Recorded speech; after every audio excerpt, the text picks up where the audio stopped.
This is the third part of 4 parts of your solar system note packet. So if you would turn to slide 39, part 3, after the Mars section. So we are moving out from the inner planets and we're transitioning to the outer planets where Jupiter starts, but in between there is the asteroid belt. Now we're going to talk more about asteroids in part 4, but we're just going to introduce them right here because they are in between Mars and Jupiter's orbits, okay? And there's a kind of neat story about why the asteroid belt exists in the first place. So, like I said, it divides the inner planets from the outer planets. Objects there range from very small, actually. I know the screen says 3 kilometers to 700 kilometers in diameter, but they're even smaller than that. They're just some of them are just a few feet. And some of them we know even wander into Earth's and other planets' orbital paths. So here's an example of a real asteroid. This one is called Ida. 243 Ida. It's a stony asteroid. There's 2 different kinds of asteroids, which we'll learn more about later. Rocky or stony ones and metallic ones. And the metallic ones have iron in them and nickel and platinum and some other asteroids. Some of them are known to have so much platinum in them that if we were to gather up that asteroid and bring it to Earth, it would make everybody on the planet a millionaire. That's how much platinum is in something.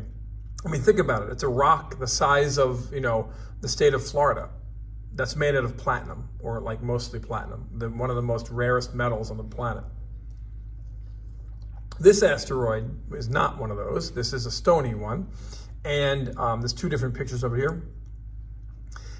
It's so big that it has its own gravitational field, and that gravity has caught another little asteroid over here called Dactyl.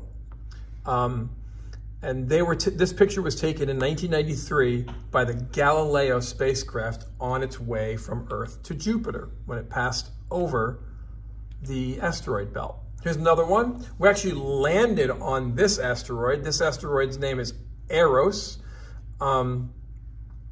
which is I think it's the Greek name for Cupid, or is it the Latin name, the Roman name for Cupid? Either way, it's Cupid. And it was called that because they landed it right near Valentine's Day, so they called this asteroid Eros. And this was the first asteroid they ever landed on.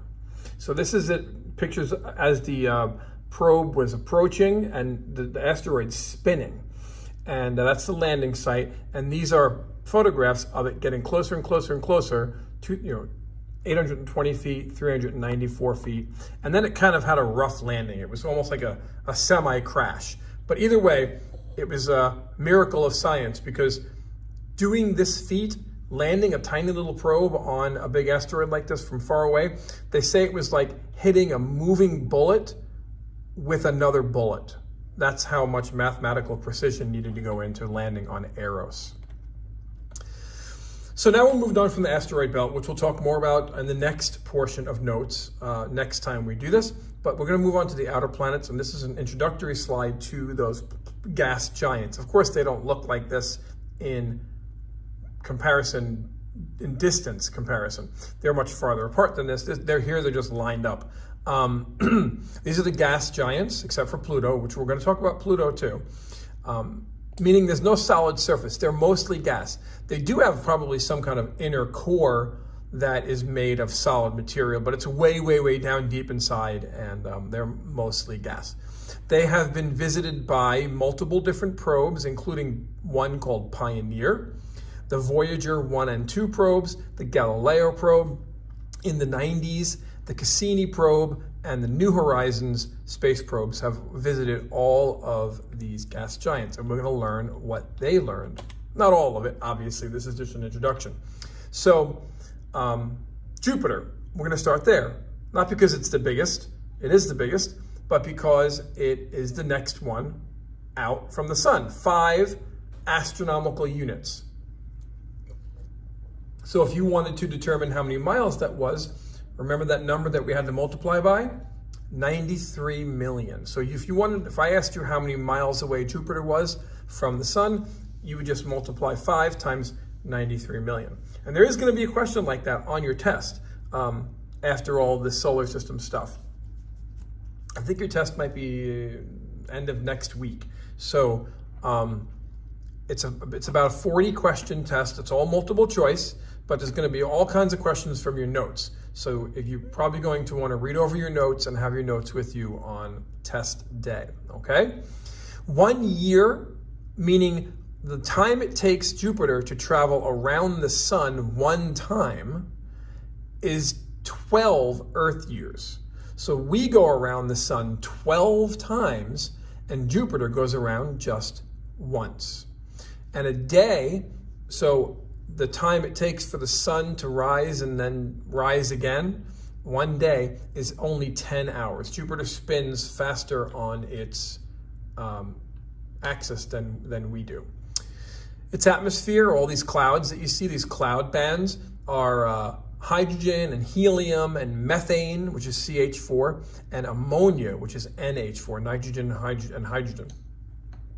And there's all kinds of storms and all these different cloud bands spin at different rates around the planet as well. Here's the most famous storm in the not the galaxy, oh my god, I went way too far with that. In the solar system, there are billions of star systems in our galaxy and then billions of other galaxies. So we're only talking about the solar system here, but this is the biggest storm, and we call it the Great Red Spot. It's a storm that's 3 times the size of Earth. So I could fit 3 Earths in this storm. 1, 2, 3. That's how big it is, okay? So you think hurricanes are really big when they're coming towards Florida and they like cover the whole state of Florida. That's nothing compared to this storm. That's pretty amazing. 3 Earths can fit inside that storm. It's been spinning for hundreds of years, at least. And we don't really know what drives it exactly. Something about where it lies in the latitude of the planet is making it do that. There's lots of other little storms too. There's all these other tinier storms spinning and spinning. And the winds are like hundreds and hundreds of miles an hour. It's crazy. So as of December 2018, which was about 2.5 years ago at this point, 79 moons were discovered around Jupiter. 79 moons. I mean, it's so big, it captures like everything that comes into its gravity. So that's why most of the moons are large asteroids that were caught by the gravitational pull. The 4 largest moons are Io, this yellowish looking one, Europa, this cracked egg looking one, Ganymede, and Callisto. Now, Ganymede and Callisto are the biggest ones, but they're very similar in structure, as you can see, and color and everything, to our moon, right? But Io and Europa are very unique. Io is the only volcanically active body in the solar system other than Earth, as far as we know. But these aren't lava volcanoes. Look at the color of Io. It's yellow. These are sulfur volcanoes. The element sulfur is yellow. It's on the periodic table. Its symbol is S. It's on the top right if you're looking in the classroom. And those are volcanoes that have erupted just this yellow sulfur from inside. It's pretty amazing how it developed that in the first place. And then molten sulfur, no less, like melted sulfur. And then Europa, here, the one that looks like a cracked egg or rock or something, those are actually cracks, but that's not eggshell, obviously. That is, that's ice. That's like a mile thick layer of ice all over the surface. And they think that underneath that ice lies a salty sea that life might exist. So we are in the process of sending a probe, or developing a probe, to send to Europa to somehow melt through the ice, melt a hole, a small hole, through the ice, and send a probe down underneath and see what's down there. So pretty neat stuff we have yet to discover in our own backyard. Okay, here is a diagram of Jupiter, and like I said, there's a possible core that's made out of silicate rock, just like Earth and ice. There's also some neat stuff going on here with atmospheric layers, liquid molecular hydrogen and liquid metallic hydrogen, because the pressure, the air pressure, is like thousands of times that of Earth, that it compresses natural matter, normal matter, into odd forms of matter. So it's pretty cool. Now, Voyager 2 was one of the spacecraft that was launched to explore these outer planets in the solar system. And like I said, there were two of them. They have both exited the solar system at this time. These are the farthest man-made objects in the history of humanity. And they have left the solar system. That's how far away they are. But before they left the solar system, they sent back pictures, our first pictures up close, of some of these outer planets. And they were sent to investigate the planet's atmospheres and the moons of the planets. That's the satellites of each planet, number 2.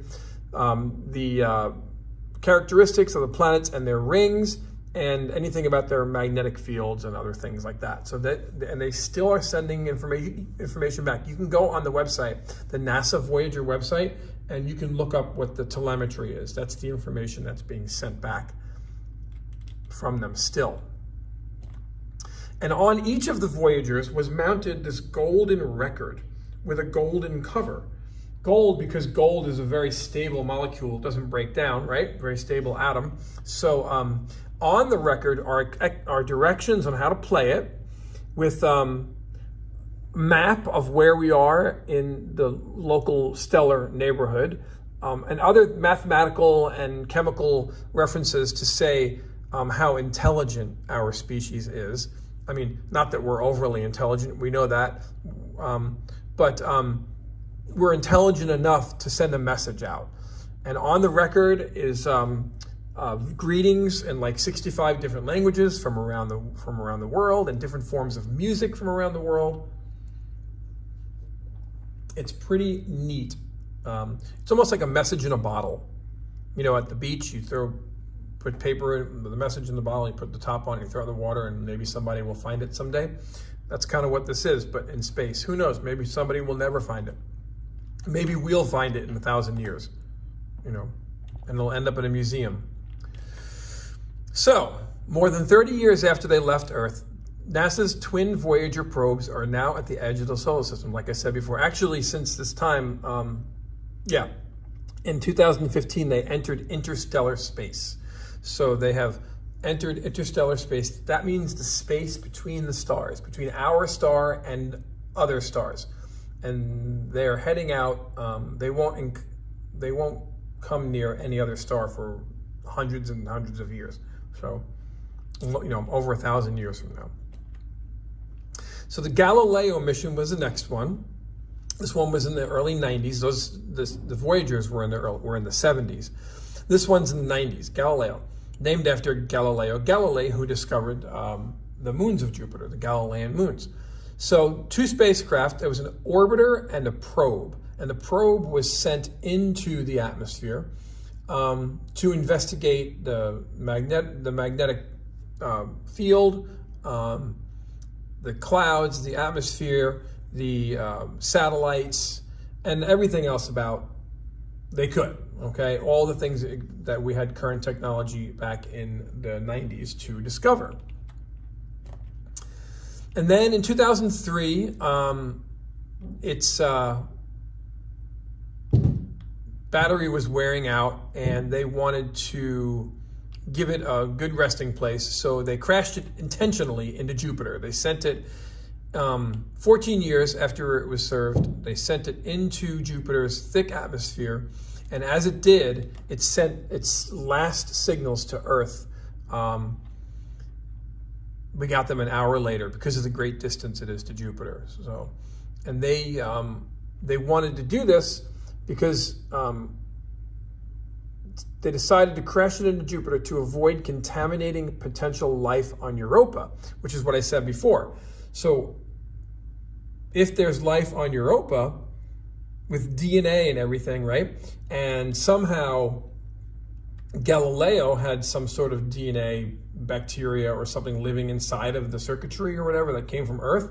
If it landed on Europa, it could have like contaminated it somehow.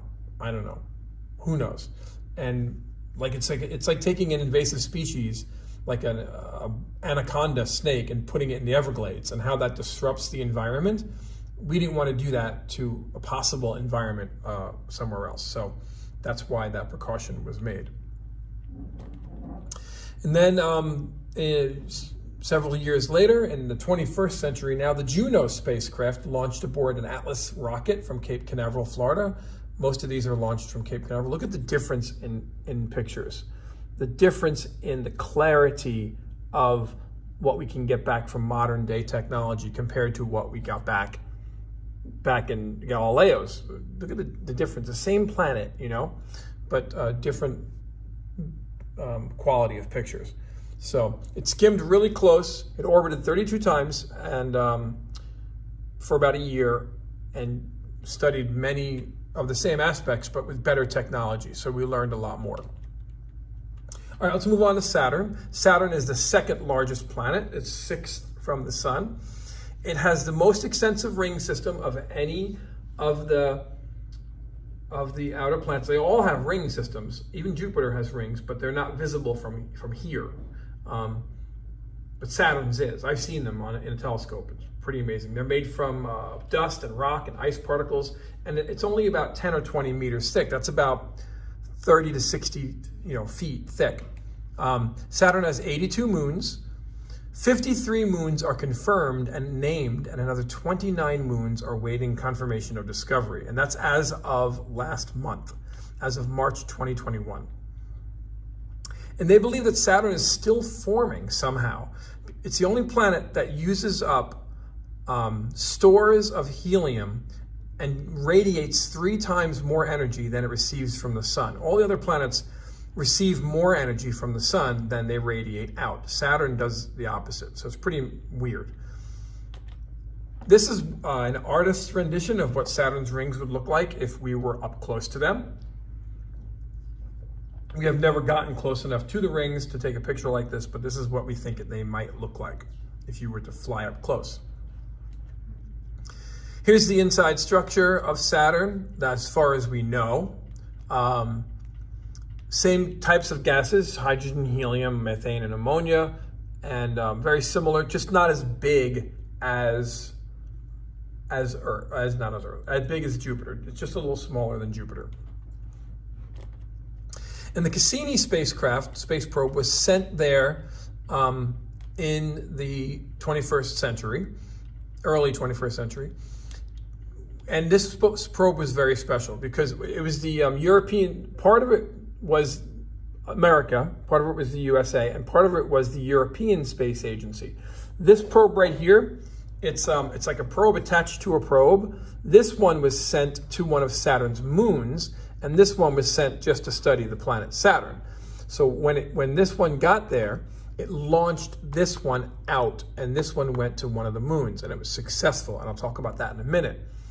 But you can see all the different things that it was meant to do, and all the different technology, antennas, and remote sensing, computer arrays, cameras, and all kinds of different kinds of cameras, radio, isotope, thermoelectric generator. That's the power source. And they were studying the rings. They were studying the moons. That's the satellite surfaces. Satellites are moons. The nature of the dark and light material in the atmosphere, and all kinds of neat stuff. Just trying to answer questions about our curiosity. Okay, so it's called Huygens probe, and this was the one from the European Space Agency that was connected, and it comes off of the other probe, and it goes towards the moon Titan. Saturn's moon Titan. It's the biggest moon. And they landed on it because they wanted to discover, see, this is the only moon Titan is the only moon in the solar system that has a thick atmosphere like Earth. It's pretty wild that a moon has an atmosphere like a planet because its gravity is so big. None of the other moons have an atmosphere. So it landed in 2004, and when it did, it parachuted down. See, here's just an artist's rendition because we didn't have a camera on the surface. With Saturn in the distance through the clouds, right? So it lands through the clouds, parachutes down, all these shields pop off, and then the experimental platform lands on the surface. And they weren't sure where they were going to land. Solid, liquid, they weren't sure. They actually ended up landing in, because it's so cold out there, liquid methane. They landed in a pool, like a pond, of liquid methane. And see, these are the some of the pictures. They're kind of rough, but you could probably find more online. There's drainage patterns, just like we saw on Mars, and drainage channels and flow patterns. And so they actually landed in a pool of liquid methane. You know, methane is natural gas. We have that here on Earth, but it's so cold that the gas liquefied and it's like a pool. And what's amazing about that is that methane can burn. Methane is a fuel. We burn fuel, right? If anybody has a gas stove, you know that methane catches on fire. But you can also use methane as fuel to heat spaceships or rocket power spaceships. So we could use Titan, now that we know this, when we were exploring the solar system, we could use Titan as a gas station. We pull up to Titan, we fill our tanks with methane, and we got plenty of gas to keep on going. Uranus. Yes, I pronounced it correctly. Do not pronounce it the other way because that way would be wrong and immature. So Uranus is the 7th from the sun. It also has hydrogen, helium, and methane, but it has more methane than Jupiter or Saturn, and that's what gives it that bluish color. Methane is why the sun reflects off of the methane gas, giving it a blue color, okay? It is 19 astronomical units from the sun. That is very far. Multiply 19 times 93 million. That's quite a distance. 1 year, so at the time it takes for Uranus to travel around the sun one time, our planet goes around the sun 84 times. So if any of you have grandparents, or maybe even great-grandparents, I'm not sure, but that are maybe 80 or 84 years old, somewhere around there, they are as old as Uranus traveled around the sun one time in their lifetime. That's pretty cool. 1 day is only 17 hours. And the cloud surfaces are very cold. 58 Kelvin, that's extremely cold temperature. Not much heat going on in the cloud surfaces. Not sure what's going on down below. But what's unique about Uranus is that it rolls on its side like a ball, okay? And it also has a faint ring system. You can't see it in the big picture, but there's a artist's rendition of it down there on the bottom. So going back to how it spins. So the Earth spins like this, right? The Earth spins like this, and all the other planets spin like this as well, but not Uranus. When Uranus was a protoplanet, something knocked it on its side. Something hit it, like when something hit the Earth and made the moon, something hit Uranus and knocked it on its side and knocked it like this. And so now it spins like this as it rotates around the sun, like a ball, like a rolling ball, not like a top. That's pretty crazy. It's the only planet that does that. Here's the what we know of, what we think maybe Uranus is made up of, with a core, but mostly gas on the outside, layered atmosphere. These are Uranus's largest satellites: Miranda, Ariel, Umbriel, Titania, and Oberon. Titania is the biggest one, like Saturn's Titan. Titania. And then Neptune. Neptune is the last planet of the solar system. It is the 8th from the sun. It also has methane, in its cloud tops. That's why it reflects blue light from the sun. It's 30 astronomical units away from our star. 1 year on Neptune. Again, how long it takes Neptune to travel around the sun is 164 Earth years. So nobody alive today has been around long enough to have Neptune travel around the sun one time yet, one full rotation yet. And it has storms that are similar to Jupiter's storms. So that's called the Great Dark Spot. Just like Jupiter has the Great Red Spot, this one's called the Great Dark Spot.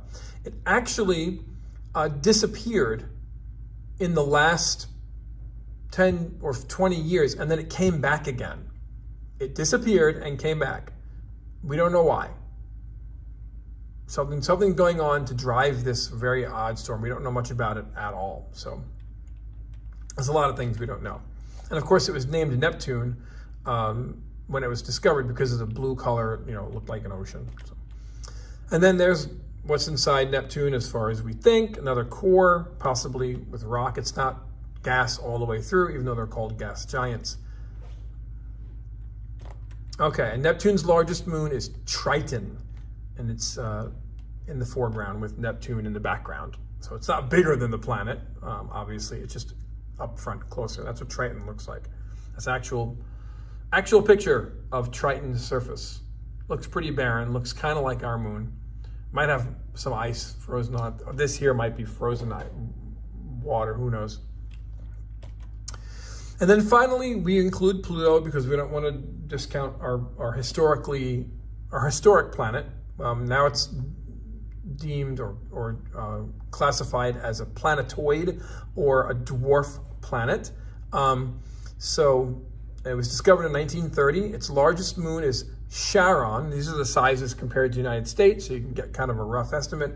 Pluto is about the size of the moon, not much different. Has a very thin atmosphere with a solid icy surface. The average distance is 40 astronomical units, way out there. But sometimes it comes closer to the sun than Neptune. Their paths kind of cross. 1 year, the time it takes for Pluto to go around the sun one time is 248 Earth years. We're talking about the time of, the revolution of the United States, okay? Somewhere back then is when the last time Pluto made one full revolution. So Pluto has a crust that's covered with frozen methane, nitrogen, and carbon dioxide ice. Definitely some water there too underneath, an icy mantle. And perhaps some ice within the core too. Now, New Horizons is a space probe that launched in 2006, and it took about 9 or so years to get to Pluto. It was supposed to take 11 years, but it made it a little bit quicker somehow. And its job was it was the first probe ever to be sent to Pluto. And it was supposed to take images and send data back to Earth, which it did. And we discovered some pretty interesting new things when it got there. And then it flew further on to something called the Kuiper Belt, which we'll talk about in a minute. So we discovered that Pluto has actually 4 satellites. And they're named Charon is one, Nix and Hydra are 2 others. Okay, and these photos were taken by the Hubble Space Telescope also in 2005. Nix and Hydra. And then there was another one actually discovered. P4 was discovered in 2011 by the New Horizons space probe. So Pluto has 4 satellites: Nix, Hydra, Charon, and this one, which I'm assuming by now they've named it. I don't remember what the name is exactly. You could probably look it up if you wanted to. So beyond the Pluto is the Kuiper Belt. And this object was the first object ever photographed in the Kuiper Belt. Well, what the heck is a Kuiper Belt? Well, you know what the asteroid belt is. The Kuiper Belt is kind of like the asteroid belt, but it exists beyond the orbit of Pluto. And it's made up of just icy, rocky, so, asteroid type things. But they're more icy. They're kind of like, this is where comets come from, okay? Comets are just dirty ice balls, so that's what kind of these are too. And Ultimate Thule is the name of this object. 2019, just a couple of years ago, NASA's New Horizons spacecraft flew by this object, and it took pictures. It was the most distant planetary flyby ever to be attempted, and the first time that a solar system object of this type has ever been seen close up. So this is the actual picture, and this is more of a computer-generated image of what that looks like. There are two objects, almost like comet asteroid type objects, that have stuck together and kind of froze together. It's called Ultima Thule. That's another picture of it from a different angle. Looks pretty odd. And that is the end. We will talk more about these objects, these space debris objects, in the part 4 of the notes.